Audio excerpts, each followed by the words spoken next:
하나님 말씀은 신약성경 마태복음 5장 3절입니다. 우리 한 절만 다 같이 읽겠습니다. 시작.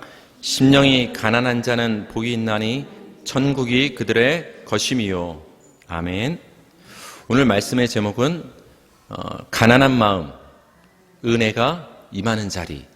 가난한 마음, 은혜가 임하는 자리라는 제목으로 하나님의 말씀을 전하도록 하겠습니다. 저는 2주에 걸쳐서 상한 마음과 통회하는 마음, 겸손한 마음에 대해서 말씀을 드렸고, 오늘 마지막으로 가난한 마음에 대해서 여러분께 말씀드리기를 원합니다. 상한 마음이란 자신의 연약함으로 인해서 산산이 깨어진 마음입니다. 통회하는 마음은 자신의 죄로 인해서 스스로 해결할 수 없는 죄로 인해서 애통하고 뉘우치는 마음이 통회하는 마음입니다. 그러니까 상한 마음과 통회하는 마음은 하나님의 은혜 아니면 살 수 없는 먼지 같은 존재임을 깨달아서 이제는 내 힘을 의지해서 사는 것이 아니라 하나님만을 의지하는 겸손한 마음이 바로 상한 마음이요 통회하는 마음이 되는 것입니다. 성경에는 상한 마음을 가진 자들과 통회하는 마음을 가진 자들이 상당히 많이 나옵니다. 우리 마가복음 5장 25절에서 26절을 보겠습니다. 제가 읽어드릴게요. 12해를 혈루증으로 알아온 한 여자가 있어 많은 의사에게 많은 괴로움을 받았고 가진 것도 다 허비하였을 때 아무 효험이 없고 도리어 더 중하여졌던 차에. 12해를 혈루증으로 알았다면 이 여자가 얼마나 괴로웠겠어요. 얼마나 불편했겠어요. 근데 26절을 보니까 더 괴로웠어요. 많은 의사들을 찾아가서 많은 진료비를 지불하면서 이 혈루증을 고쳐보고자 했으나 병을 고치기는커녕 오히려 때로는 그 의사들에게 멸시도 당하고 괴로움도 받았고 그러던 차에 모든 가진 것들을 다 허비하게 되었습니다. 아무 효험도 없었습니다. 상태가 더 좋아지지 않았습니다. 자신의 가진 것을 다 써서 많은 의사를 만났다는 것은 자기가 할 수 있는 힘을, 노력을 다 해봤다는 것을 의미합니다. 그러나 혈루증 여자는 자신의 가진 것과 노력으로도 자신의 병을 고칠 수 없는 연약함에 직면함으로 그 마음이 굉장히 상하고 산산이 깨어졌을 것입니다. 혈루증이라는 것은 피가 몸에서 이렇게 흘러나오는 병인데 그 당시 고대 유대사에서 이 혈루증은 약간 죄와 동일시됐어요. 죄. 그렇기 때문에 사람들이 이 혈루증 환자를 불결하다 하여 불경건하다 하여 멀리하고 좀 심하면 사회에서 격리를 시켰어요. 사람이 사람과 어울려 살아야 사는 것인데 홀로 격리되어 관계가 끊기고 단절되어 살 때 이 여인의 마음은 육신도 괴로워 죽겠는데 얼마나 그 마음이 아팠겠어요. 혈루증이라는 것은 죄를 상징하는 거예요.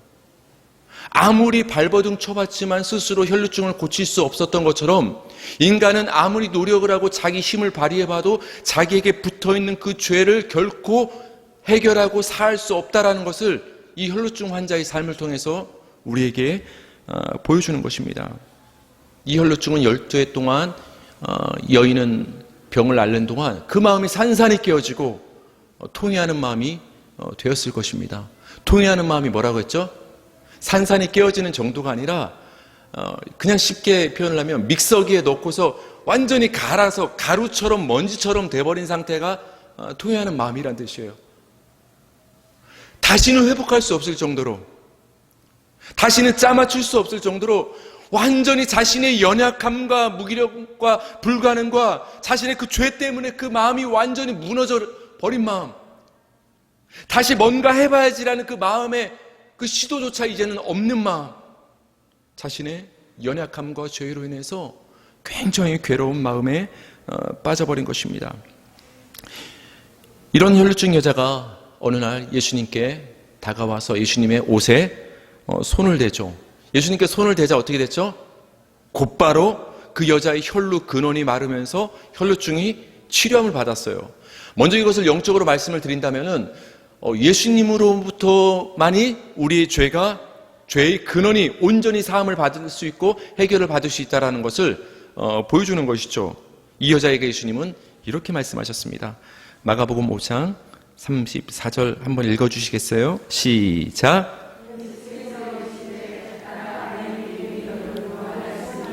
평안히 가라. 네 병에서 놓여 건강할지어다. 아멘. 이 여자가 예수님의 그 옷자락을 잡은 걸 가리켜서 예수님은 믿음이라고 지금 평가를 하고 있어요. 왜 예수님은 예수님의 옷자락을 잡은 이 여인의 행동을 믿음이라고 표현하셨을까요? 예수님이 보시기에 무엇이 믿음으로 느껴졌을까요? 여자의 마음이 어떤 마음이었다고 했죠? 자신의 해결할 수 없는 그 무능함과 연약함과 죄로 인해서 산산이 깨어진 그 상한 마음과 통회하는 마음, 그 마음이 어떤 마음이라고 했어요? 이제는 나의 힘으로는 할 수가 없다. 누가 도와주지 아니하면 할 수 없다. 하나님의 은혜가 아니면 살 수 없다. 그 겸손한 마음으로 여인은 예수님의 옷자락을 붙잡은 거예요. 나는 할 수 없습니다라는 마음이 담긴 거예요. 예수님만이 나를 고칠 수 있습니다라는 그 마음이 담긴 거예요. 나는 할 수 없고 예수님만이 나를 살려줄 수 있습니다. 그 마음이 믿음인 거예요. 믿음이 딴 게 아니라 나의 연약함을 인정하는 거, 나의 죄를 주님께 내려놓는 거, 그리하여 하나님의 은혜가 아니면 살 수 없음을 고백하는 거, 그 마음으로 하나님을 꽉 붙잡는 거, 예수님의 십자가를 붙잡는 것, 그것이 믿음인 거예요. 그 마음으로, 상한 마음으로, 통회하는 마음으로 예수님의 옷자락을 꽉 붙잡았을 때 예수님의 능력이 나가서 그 혈루증이 나음을 받게 된 것입니다. 네 믿음이 너를 구원하였다. 여러분의 믿음이 여러분을 구원하시길 주님의 이름으로 축원합니다. 여러분, 근데 여기서 우리가 생각해 볼 문제가 있어요. 겉으로 보기에는 혈루증 여자가 예수님께 다가간 것처럼 보이죠. 예수님이 이렇게 무리들과 이동할 때 혈루증 여인이 다가가서 옷을 잡은 것처럼 보입니다. 그러나 여러분, 실제로는 예수님이 혈루증 여자를 찾아가신 거예요. 혈루증 여자가 예수님을 찾아가신 것이 아니라 예수님이 혈루증 여자를 찾아오셨다라는 거예요. 자신의 연약함으로 인해서 산산에 깨어진 그 상한 마음의 자리에, 자신의 죄로 인해서 가루처럼 먼지처럼 완전히 갈려버린 자신의 그 회복 불가능한 그 마음의 자리에 예수님이 지금 찾아오신 거예요. 여기 어떤 표현이 쓰고 있죠? 그 능력이 자기에게서 나간 줄 곧 스스로 아시고, 여인이 예수님의 옷자락을 붙잡았을 때 예수님의 능력이 나가서 그 여인에게 들어간 거예요. 우리가 봤을 때 여인이 예수님을 찾아간 것 같지만 그 상한 여인의, 그 통회하는 여인의 마음의 그 자리를 예수님의 은혜와 능력이 찾아가신 거예요. 그래서 여러분, 제가 말씀의 제목을 그렇게 말씀드린 거예요. 가난한 마음, 은혜가 임하는 자리. 여러분의 상한 마음, 실패한 자리, 연약한 자리, 통회하는 그 마음의 자리는 바로 하나님의 은혜와 예수님의 능력이 찾아가는 자리라는 거예요. 예수님이 혈루증 여인을 찾아가서 치료를 해 주신 것입니다. 혈루증 여자와 상당히 비슷한 인물이 성경에 또 나옵니다. 누가복음 15장 13절에서 16절입니다. 제가 읽어드릴게요. 그 후 며칠이 안 되어 둘째 아들이 재물을 다 모아가지고 먼 나라에 가 거기서 허랑방탕하여 그 재산을 낭비하더니, 14절 시작.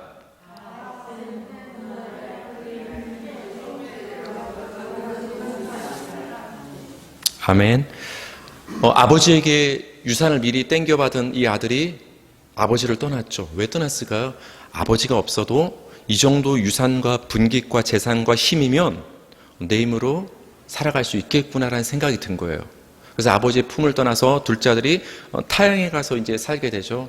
근데 다 허랑방탕해서 다 여기서 보니까 그 재산을 낭비하더니, 허비하였다. 여러분, 아까 본 표현 아닙니까? 혈루증 여인이 많은 의사들을 만나면서 가진 것을 다 썼다, 허비했다. 근데 지금 둘째 아들 탕자도 어떻게 하는 거예요? 그 재산을 이제는 다 낭비했다.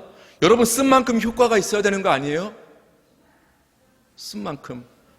근데 그 혈루증 여인은 다 썼지만 오히려 멸시당하고 무시당하고 오히려 병이 더 중해졌던 거예요. 탕자도 마찬가지예요. 그 많은 돈을 다 어디다 썼을까요? 사업도 했겠죠. 근데 좋아지지 않았어요. 여러분, 돈이 있는 곳에 사람이 모입니다. 돈이 있으면 사람이 모여요. 아이들도 그걸 알아요. 저도 아직까지 가끔 기억나는데 초등학교 때 왜 그런지 모르겠지만 돈이 많은 친구가 있었어요. 그 친구 주변에 친구들이 많이 모였어요. 저도 쫄쫄쫄 따라다녔어요. 따라다니면 뭔가가 나왔어요. 지금도 거기에 이제 가는지 모르겠지만 저기 이제 세종대학교 앞에 어린이회관이라고 있어요. 어린이 대공원인데 거기에 우리 어렸을 땐 거기로 수영장을 갔고 거기로 놀러 갔어요. 동물도 있었던 것 같은데. 근데 그 친구가 그 당시 80년대 제 친구들을 다 데리고 거기를 가는 거예요. 나중에 그 비밀을 알았어요. 그 친구가 부모님 돈을 몰래 빼와서 그 돈을 쓰니까 친구들이 다 붙는 거예요. 이 탕자에게 처음에 친구들이 얼마나 많이 붙었겠어요. 얼마나 사람이 많았겠어요. 근데 가진 것을 다 쓰고 나니까 친구들도 다 떠나갔겠죠. 기록은 되어 있지 않았지만 이 탕자가 어려움에 빠졌을 때 도와주는 사람이 하나 없는 거 봐서는 가진 것을 다 허비했을 때 다 떠나가는 거예요. 전 그래서 살면서 느껴요. 굳이 인맥을 만들 필요는 없다. 요즘에 그 트렌드와는 다른 말을 하죠. 인맥이 중요하다고 지금 말하는 세상 속에서 굳이 인맥을 억지로 크게 많게 넓게 만들 필요는 없다. 하나님이 계시고 내 가족이 있고 또 나를 생각하는 소중한 몇몇 사람이 있다면 그렇게 많고 적음은 중요하지 않겠다. 제가 그래서 잠자리에 들기 전에도 제 첫째 딸에게 그래요.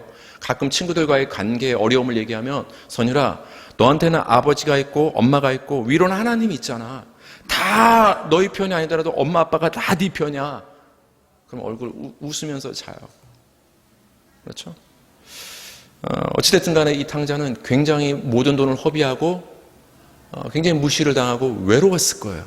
다 떠나가고. 근데 설상가상으로 그 나라에 크게 흉년이 들었습니다. 그래서 이제 비로소 궁핍하게 되었습니다. 모든 것을 다 이제 날렸다는 것이죠. 그래서 어쩔 수 없이 이제 먹고 살기 위해서 돼지 먹는 쥐엄 열매를 이제 먹고자 했어요. 그러니까 돼지 치는 일을 한 거예요. 돼지밥을 먹기를 원했던 거예요. 여러분, 유대인들에게 있어서 돼지는 불경건한 것입니다. 근데 지금 타향에 가서 다른 나라에 가서 돼지 치는 일을 했다는 거예요. 얼마나 그 마음이 자존심이 상했겠어요. 산산이 깨지고. 아마 어쩌면 이 탕자가 도움을 요청했는지도 모르겠어요. 지난날 돈이 많았을 때 어울렸던 사람들에게. 하지만 아무런 도움을 받을 수 없었고 스스로 불경건하다 여기는 그 돼지와 뒤 엉키며 돼지 치는 일을 했지만 그 돼지밥도 주인이 허락하지 않아서 먹지 못하는 아주 비참한 신세. 얼마나 그 자존심이 무너지고 깨지고 마음이 상하고 통회하는 심령이 되었겠냐는 거예요. 얼마나 그 마음이 깨졌겠냐는 거예요. 그때 탕자의 마음에 이런 생각이 드는 거예요. 그 순간에. 누가복음 15장 17절 읽겠습니다. 시작. 이에 스스로 돌이켜 이르되 내 아버지에게는 양식이 풍족한 품꾼이 얼마나 많은가. 나는 여기서 줄여 죽는구나. 아멘. 우리 군대 갔다 오신 분들은 아실 거예요. 평소에 그 아버지 어머니 은혜 모르다가 이렇게 군대 딱 입대해서 첫날 밤 딱 가는 순간 눈물이 나와요, 안 나와요? 나오죠. 그렇죠. 잘 몰랐던 그 부모님의 은혜를 힘들어지면 아는 거예요. 그렇죠? 자식을 낳아보고 나니까 저도 그런 생각 들어요. 우리 어머니가 그 옛날 우리를 4명을 사남매를 어떻게 다 키웠지? 이런 생각이 이제 조금씩 드는 거예요. 옛날에 뭐 그냥 키워지나 보다 했는데 겪으면 깨닫게 되는 거예요. 탕자가 비참한 상황에 빠지고 나니까 비로소 잊고 살았던 고향 땅 아버지가 생각나는데 특별히 아버지의 무엇이 생각나느냐? 고향 땅 내 아버지에게는 양식이 풍족한 품꾼이 얼마나 많은가? 아버지가 부리는 일꾼들이 이렇게 풍족하다면 그 일꾼들의 주인 되신 우리 아버지는 얼마나 더 풍족하신 분인가? 이걸 깨달은 거예요. 나는 이렇게 돼지 쥐엄 열매도 먹지 못하는 비참한 상한 심령, 통회하는 심령의 상태에 놓였는데 우리 아버지는 얼마나 풍족하신 분인가? 내가 근데 그 아버지를 떠났네? 마음이 깨지는 거예요. 마음이 상한 심령이 되어서 자신의 연약함과 죄를 보는 순간 아버지가 떠오르는 거예요. 우리가 인생을 살면서 하나님께서 우리 가운데 때로는 비참함과 어려움과 고난을 허락하시는 이유는 이 과정을 통해서 우리의 연약함과 죄를 보게 하시는 거예요. 그래서 우리의 생각을 번쩍이게 만드셔서 그동안 잊고 살았던 하나님의 은혜를 보게 하시는 거예요.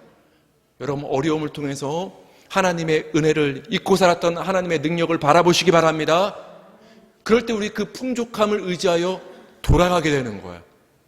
드디어 탕자가 발걸음을 옮겨서 아버지께로 돌아가게 됩니다. 그때 이 탕자가 아버지께 돌아간 것처럼 보이지만 결국은 뭐예요? 타향에 있었을 때 그 둘째 아들의 머릿속에 떠오르는 그 아버지가 아들을 찾아온 거예요. 아들이 아버지를 찾아간 것 같지만 아버지의 풍성한 은혜가 타향에 있는 아들의 머리로 찾아온 거예요. 상한 마음의 자리, 통회하는 그 마음의 자리, 우리의 불가능의 자리, 우리의 연약함, 실패의 자리는 바로 하나님이, 예수님의 은혜가 찾아오시는 자리인 거예요. 그 자리에서 절대로 낭망하지 마시기 바랍니다. 하나님의 은혜와 예수님의 위로를 만나시기 바랍니다. 하나님이 찾아와 주시는 자리인 거예요. 성경에서 또 이 인물하면 상한 마음과 통회하는 마음을 가진 인물이 또 있을까라는 생각이 드는 여자가 있죠. 우리 요한복음 4장 6절 보세요. 거기 또 야곱의 우물이 있더라. 예수께서 길 가시다가 피곤하여 우물 곁에 그대로 앉으시니 때가 6시쯤 되었더라. 사마리아 여자 한 사람이 물을 기르러 왔음에, 예수님께서 남쪽 유대 땅에서 북쪽 이스라엘 땅으로 이동을 해 가시기 전에 중간에 위치한 사마리아 지역을 지났습니다. 근데 너무나 이제 행로가, 여정이 이렇게 덥고 힘드시기 때문에 우물가에서 잠시 쉬고 있었을 때 한 여자가 물동이를 메고서 물을 길러 왔습니다. 그래서 예수님께서 물을 달라고 말을 거시고 그 여자가 깜짝 놀라죠. 행색을 보니까 우리 지역 사람은 아닌 것 같은데, 평소에 우리 사마리아 사람들은 저 유대인들이 되게 멸시를 했는데 우리한테 말을 거네? 그러면서 이제 물을 주면서 이제 대화가 이제 오가게 됩니다. 이 여인이 물을 길러온 시간은 지금 6시라고 기록이 되어 있어요. 이 6시는 우리나라 시간으로, 오늘날의 시간으로 말하면 오후 12시입니다. 성경에는 지금 6시라고 기록됐지만 성경의 시간이고 우리의 시간으로 말하면 오후 12시, 굉장히 더운 중동의 시간이에요. 여러분 같으면 물 길러 갈 때 우물가에 우리 시골에 옛날 있었는데 언제 물 들어가요? 물론 필요하면 점심에도 가겠죠. 하지만은 해 질 무렵에 물을 들어가고 아침에 물을 들어가죠. 그 더울 때 물을 누가 들어가겠어요? 근데 이 여인은 어쩌면 가장 더운 시간에 혼자, 가장 더운 시간에 홀로 물을 들어온 거예요. 이런 모습을 봤을 때 정확히 알 수는 없지만 이 여자에게는 사연이 있구나. 어쩌면 굉장히 상처가 있고 어쩌면 사람들과 단절되어 있고 굉장히 마음이 상하고 깨어진 통해하는 상태임을 우리는 짐작을 할 수가 있습니다. 예수님은 그 간파하셨습니다. 그리고 그 여자의 상한 마음과 통해하는 마음을 끄집어 내십니다. 그때 예수님께서 기가 막힌 질문을 하시게 되죠. 16절 한번 16절만 여러분이 읽어주세요. 시작. 여자가 대답하여 이르되 나는 남편이 없나이다. 예수께서 이르시되 네가 남편이 없다 하는 말이 옳도다. 너에게 남편 5이 있었고 지금 있는 자도 네 남편이 아니니 네 말이 참되도다. 어쩌면 이 여자에게는 이 질문은 듣고 싶지 않은 질문이었을 수 있어요. 그렇지 않아요? 저라도 그랬을 것 같아요. 가리고 싶은, 별로 답하고 싶지 않은. 근데 예수님은, 그렇게 인자하신 예수님이 이런 질문을 딱 끄집어내시는 거예요. 네 남편을 불러오라. 여자가 솔직히 말합니다. 그동안 5명의 남편이 있었고 지금도 이제 1명이 있지만 그것은 정확히는 모르겠지만은 실제 남편은 아닙니다. 어찌됐든 이 여자는 6명의 남편을 만났지만 만족이 있었을까요? 없었을까요? 없었다라는 것을 물길러 오는 모습을 통해서 보여주는 거예요. 6명의 남자를 만나봤지만, 노력을 해봤지만 거기에서는 내 갈증과 참만족을 해결할 수 없다는 것을 매일매일 스스로 물길러 오는 그 모습을 통해서 우리 인간의 모습을 보여주는 거예요. 6명은 실패했습니다. 6명의 남자는 아무것도 아니었어요. 근데 7번째 남자로 지금 누가 오신 거예요? 예수님이 오신 거예요. 그래서 예수님이 영원히 목마르지 않은 성령의 생수를 부어주시는 거예요. 그때 이 여자가 드디어 마침내 뭘 집어던집니까? 물동이를 집어던지고 마을 사람에게 가서 내가 예수를 만났다라고 선포를 하게 되는 거예요. 그렇게 표현은 안 했지만 이렇게 표현할 수 있을 거예요. 내가 이제 진짜 남편을 만났습니다, 이거예요. 6명의 남자는 지금까지 나를 제대로 돌보지 않았고 나를 떠나갔고 나에게 참 만족을 주지 않았지만 7번째로 다가온 이 나사란 예수라는 이 남자, 이 예수는 나에게 다시는 물길로 오지 않게 할 수 있는 성령의 생수를 주셨습니다. 나에게 만족함을 주셨습니다. 내 갈증이 이젠 해소가 되었습니다 라고 선포할 수 있었던 거예요. 굉장히 상하고 깨어져 버린 상처받은 이 여인 가운데 예수님이 찾아오셔서 그 마음 가운데 성령의 생수를 부어 주신 거예요. 여러분의 상한 마음의 자리, 숨기고 싶은 그 마음의 자리는 여러분이 아무리 꽁꽁 싸매고 싶어도 그 자리는 어떤 자리냐? 하나님의 은혜가 스며 들어오는 자리예요. 성령이 부어지는 자리인 거예요. 여러분의 마음 가운데 상한 심령이 있다면 그 심령 가운데 성령의 능력이, 성령의 생수가 부어지는 그런 역사가 일어나기를 주님의 이름으로 축원합니다. 이제 오늘 본문을 이제 좀 이상한 심령과 연결을 시켜서 이제 가난한 마음을 이제 보기를 바랍니다. 우리 한번 좀 생각을 하면서 이번은 다시 한번 본문을 읽어 보시겠어요? 시작.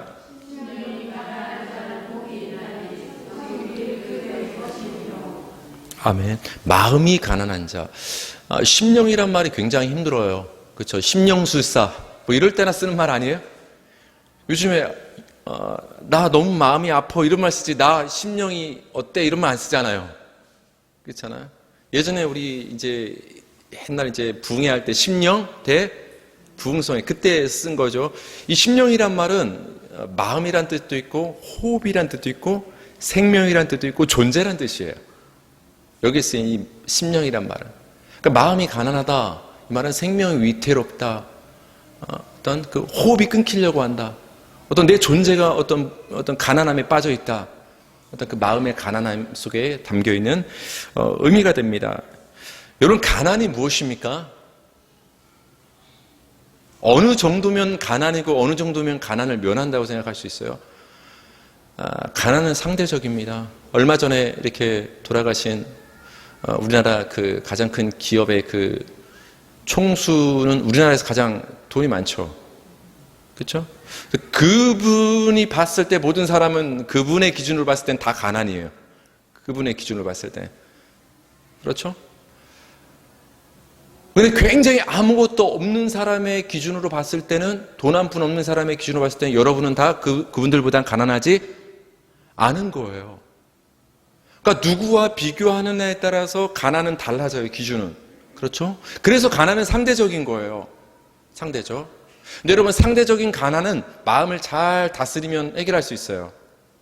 다른 사람이 굉장히 좋은 것을 가지고 다니고 좋은 차를 다니지만 그건 상대적인 거예요. 그렇죠? 상대적인 거예요. 그래서 내 마음만 잘 다스리면 되는 거예요.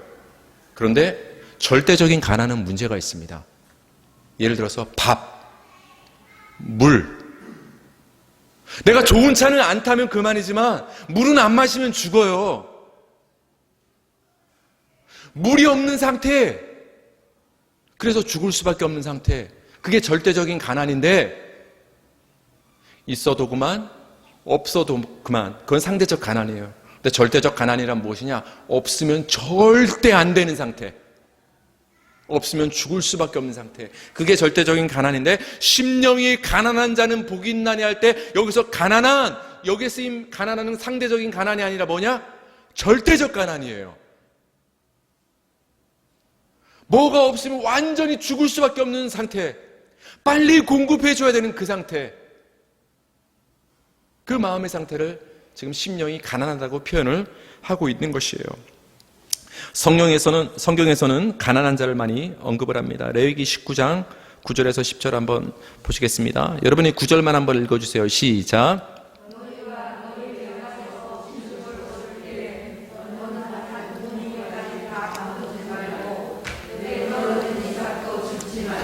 네 포도원의 열매를 다 따지 말며 네 포도원에 떨어진 열매도 줍지 말고 가난한 사람과 거류민을 위하여 버려두라. 나는 너희의 하나님 여호와이니라. 아멘. 곡식을 거둘 때 이렇게 네모나게 밭이 있으면 모퉁이 구석을 다 베지 말고 남겨놓으라. 거류민, 나그네, 자기 밭이 없고 논이 없는 경작할 땅에서 소출이 없는 그런 나그네들도 먹을 수 있게 좀 남겨놔라. 그리고 가난한 자들도 그걸 먹을 수 있게 굶어 죽지 않게. 왜 그러냐면 여기서 이제 상대적 가난과 절대적 가난이 나오는 거예요. 이 밭의 주인은 그 모퉁이의 그 이삭과 모퉁이의 그 곡식과 밭에 떨어진 이삭은 있어도 그만 없어도 그만이에요. 근데 거류민과 가난한 자의 입장에서는 그거 없으면 죽는 거예요. 그게 절대적인 가난이에요. 절대적으로 가난한 자들을 위해서 그들의 생명을 위해서 이삭을 내버려 두라는 거예요. 포도 열매도 마찬가지로 그렇게 하라는 것입니다. 성경에 왜 이리 가난한 사람들이 많이 나오냐는 거예요. 성경에 등장하는 가난한 자는 뭔가가 부족하여 죽을 수밖에 없는, 그리하여 누군가의 절대적인 도움이 없으면 죽을 수밖에 없는 그 존재를 성경에선 가난한 자로 등장을 하는 거예요. 그러니까 성경에 등장하는 이 가난한 자는 딴 사람이 아니라 바로 저와 여러분의 상태인 거예요. 하나님이 이삭을 공급해 주지 아니하시면, 하나님이 우리에게 은혜를 부어주지 아니하시면 우린 당장 목말라 죽을 수밖에 없고 굶어 죽을 수밖에 없는 가난한 자와 같은 우리 존재라는 것을 성경에 나타난 이런 분들의 모습을 통해서 우리에게 말씀해 주시는 거예요. 우리의 모습인 거예요. 상한 마음과 통회하는 마음은 자신의 연약함과 죄를 깨달아서 하나님의 은혜가 아니면 살 수 없음을 깨달았기 때문에 이제부터는 그분을 찾고 그분을 사모하게 되는 거예요. 목마를 때 우리가 물을 찾듯이, 목마른 사슴이 시냇물을 찾아가듯이 우리의 마음이 상하고 통회하고 산산이 깨어지고 나서야 하나님을 찾기 시작을 하는 거예요. 탕자처럼 그 하나님을 갈급하며 살려주세요 목말라하며 찾기 시작하는 그 마음의 상태를 성경에서 뭐라고 하냐? 가난한 마음이다 이렇게 말하는 거예요. 가난한 마음 이해가 됐어요? 그 나의 가능성과 자존심이 완전히 깨어져서 이제는 하나님의 은혜가 아니면 살 수 없기 때문에 그 하나님의 은혜를 붙잡는 그 사모하는 마음, 하나님 날 도와주세요 하고 하나님께 그 매달리는 그 마음의 상태를 가난한 마음. 그래서 심령이 가난한 자는 복이 있나니 천국이 그들의 것이며, 하나님을 사모하며 하나님을 갈급하며 하나님께 매달리고 간구하는 자에게는 천국이 주어진다라는 거예요. 여기서 특별히 심령이 가난하다는 말은 영적인 것이 없으면 죽을 수밖에 없기 때문에 영적인 것을 추구하는 마음이에요. 여러분은 영적인 것에 가난하십니까? 성령 충만에 대해서 목말라 하십니까? 여러분의 마음이 뜨거워지길 갈망하고 계십니까? 그 가난한 마음이 있어야 되는 거예요. 그래도 그만, 안 그래도 그만. 성령 충만해도 그만, 안 그래도 그만. 내 마음이 뜨거워도 그만, 차가워도 그만. 내 가족 중에 길 가는 사람 중에 아직도 예수님을 믿지 않는 사람이 있으면 그들을 불쌍히 여겨도 그만. 그 사람이 예수 안 믿어도 그만. 그런 마음이 아니라 그 영적인 것을 사모하는 뜨거운 마음이 있어야 되는 거예요. 그것이 없으면 죽겠다라는 마음이 있어야 되는 거예요. 그것이 가난한 마음이에요. 그 가난한 마음을 가진 자에게 하나님이 영적인 것을 심령 가운데 부어 주신다라는 거예요.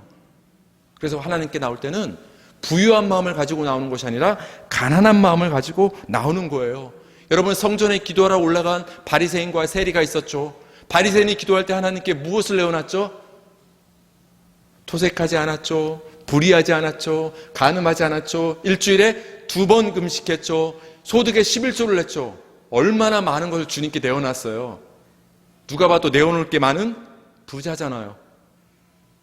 바리새인은 굉장히 부자의 모습으로 하나님께 나온 거예요. 근데 세리는 어떻게 기도했어요? 하나님, 나를 불쌍히 여겨 주시옵소서. 나는 죄인입니다. 하나님, 나를 불쌍히 여겨 주시옵소서. 나는 죄인입니다. 이 세리가 하나님께 내오는 게 무엇이죠, 여러분? 아무것도 내오는 게 없어요. 헌금도 내어놓지 못하고 어떤 의로운 삶도 아무것도 내오는 게 없어요. 가난하니까.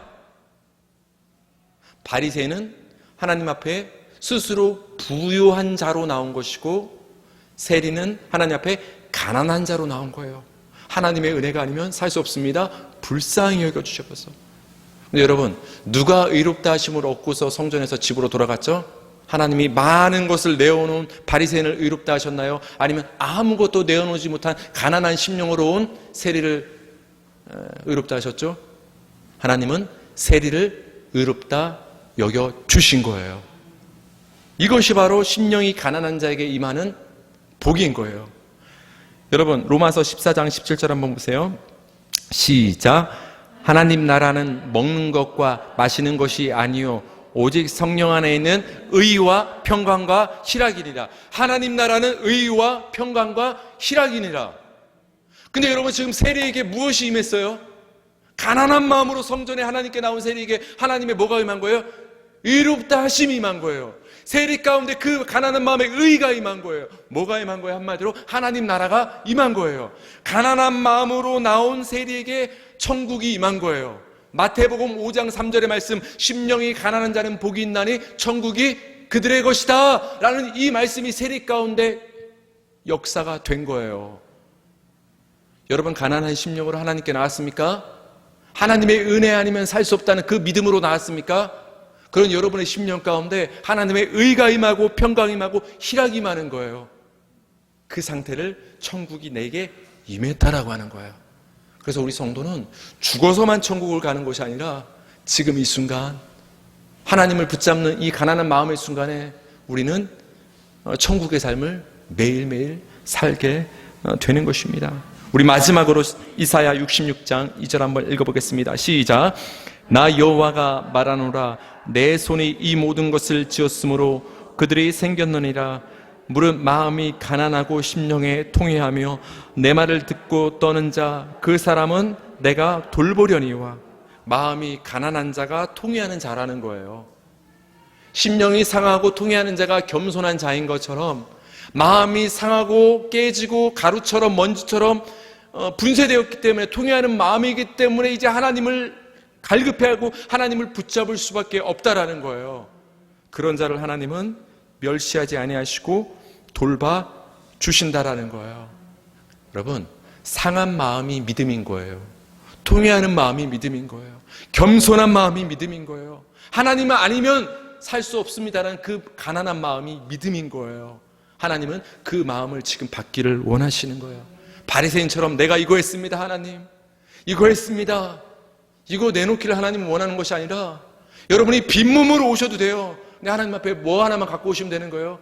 하나님 나에게 성령으로 채워주지 아니하시고 하나님 예수의 보혈로 피 발라주지 아니하시고 하나님의 능력과 은혜를 부어주지 아니하면 나는 죽을 수밖에 없습니다. 하나님 살려주세요.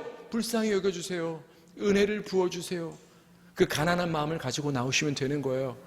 그 빈 마음을 하나님이 채워주시는 거예요. 여러분, 아무리 노력해도 스스로 해결하지 못하는 여러분의 연약함으로 인해서 마음이 깨어진 한 주를 사셨습니까? 숨길 수 없이 드러나는 여러분의 그 마음속에 꿈틀거리는 죄로 인해서 마음이 굉장히 깔아앉고 통해하는 마음이 되었습니까?